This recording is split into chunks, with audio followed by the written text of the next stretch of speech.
उनमें एक बड़ा मसला पाकिस्तान के ये मौलवी भी हैं, ये सरकारी मौलवी जिन्होंने हमेशा वो चूरन बेचा जो उन्हें फौजी एस्टेब्लिशमेंट ने कहा। अब मुफ्ती मुनीब का जरा स्टेटमेंट आप देखें, फिर मैं इनका पोस्टमार्टम करता हूं और ये बड़ा ज़रूरी है। इनको अगर शीशा ना दिखाया तो ये पूरे पाकिस्तान का हुलिया बिगाड़ देंगे मौलवी मिलके। ये देखें क्या कह रहे हैं, सियासत इसका नाम है। ये मौलवी सिखाएगा हमें कि सियासत क्या होती है। सियासत इसका नाम है। इंतखाबी मुहिम के दौरान ट्रंप अमेरिका के मौजूदा मुंतखब मेयर ममदानी की शदीद मुखालफत कर रहे थे। वैसे अमेरिका नहीं, वो न्यूयॉर्क का है। इन्हें कम्युनिस्ट करार दे रहे थे और ममदानी ट्रंप को फाशिस्ट करार दे रहे थे।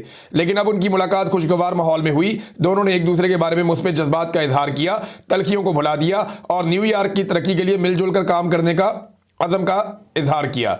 मीडिया के नुमाइंदों ने उनको जोश दिलाना चाहा, मगर उन्होंने जज्बात पर काबू रखा। और इसके बरक्स हमारे यहाँ सियासी इख्तलाफात को ज़ाती दुश्मनी में बदल दिया जाता है और एक दूसरे की शक्ल तक देखना गवारा नहीं करते। मुफ्ती मुनीबुर रहमान ये कहना क्या चाह रहा है मौलवी, मैं आपको बताता हूं कि अगर ममदानी का मैंडेट चोरी कर लेता डोनाल्ड ट्रंप, तो क्या ममदानी और डोनाल्ड ट्रंप एक दूसरे की शक्ल देखते? मुफ्ती साहब, दो नंबरी ना करें, फ्रॉड ना करें। आपने मर जाना है और मर के जाके अल्लाह को आपने जवाब देना है। आपको डर नहीं लगता? आप कुरान और हदीस की रोशनी के अंदर बात करने की बजाय आप लोगों को बेवकूफ़ बनाते हैं।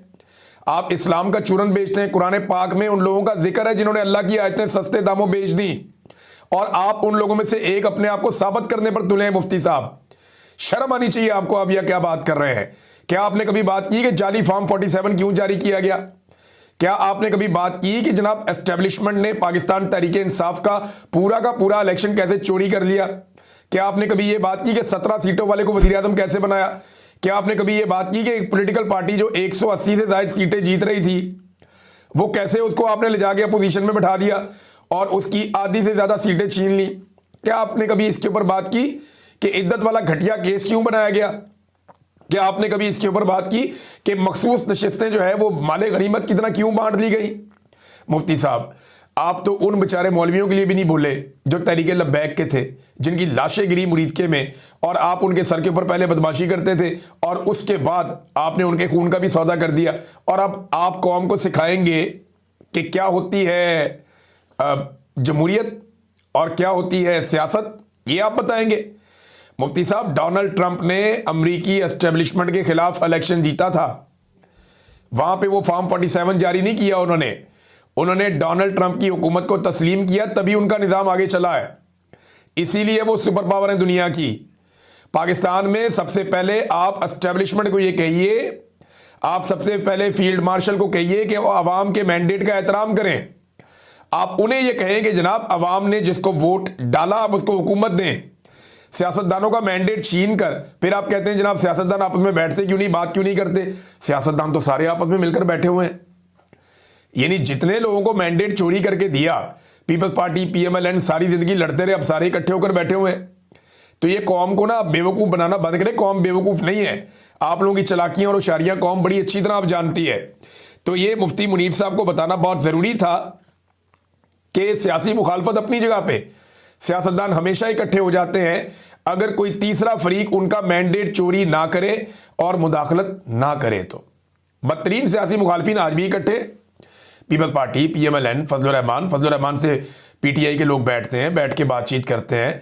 PTI के लोगों ने अभी थोड़े दिन पहले तमाम जितने भी मुख्तलिफ पॉलिटिकल पार्टीज हैं उन सबको बुलाकर जरगा किया, बल्कि PMLN का वहाँ पे सेक्रेटरी जनरल रखा। अब आप ताने दे रहे हैं बैठ के। ताने आप इसलिए दे रहे हैं कि आपको चाबी भरी जाती है मौलवी साहब एस्टेब्लिशमेंट की जानिब से, और आप वो चाबी आपको भरी जाती है तो आप चाबी की तरह चलना शुरू हो जाते हैं। जनाब बताएं ना मैंडेट किसने चोरी किया? अमेरिका में मैंडेट चोरी नहीं हुआ, इसलिए तलखियां इतनी नहीं बढ़ी। यहां पे मिलिट्री एस्टेब्लिशमेंट ने मैंडेट चोरी कर लिया, इसलिए तलखियां बढ़ गई हैं। लिहाजा जो चीज आपको ना पता हो ना, या तो उसमें मुंह बंद रखा करें या तो उसके अंदर पंगे ना लिया करें। आपका ये काम ही नहीं है बात करने का, और जहां आपको बात करनी होती है वहां पे आप वैसे ही बात नहीं करते। आप बताएं ना कि ये जो इस्तिस्ना ले लिया आपके फील्ड मार्शल ने, क्या इसकी शरई और इस्लामी नुक्ता नज़र से कोई अहमियत या हैसियत है? आप बताएं ना, क्या ये इस्लामी है? क्या पाकिस्तान के आइन के अंदर ये जो चीज़ शामिल की गई है ताहयात इस्तिस्ना, क्या ये इस्लामी है? क्या ये शरई है? मुफ्ती मुनीब साहब इधर बोले ना आप, जो आपका एक डोमेन है जिसके अंदर आपको बात करनी है, उधर आपकी जुबान डरती है बात करते हुए। तो मुफ्ती साहब आप बात आ जाए, देखें हम आपको बड़ी इज्जत देना चाहते हैं, आपको साफ साफ कह के बुलाते हैं, लेकिन आपको लगता है इज्जत रास नहीं है, आप किस तरह के कामों में पड़ गए हैं।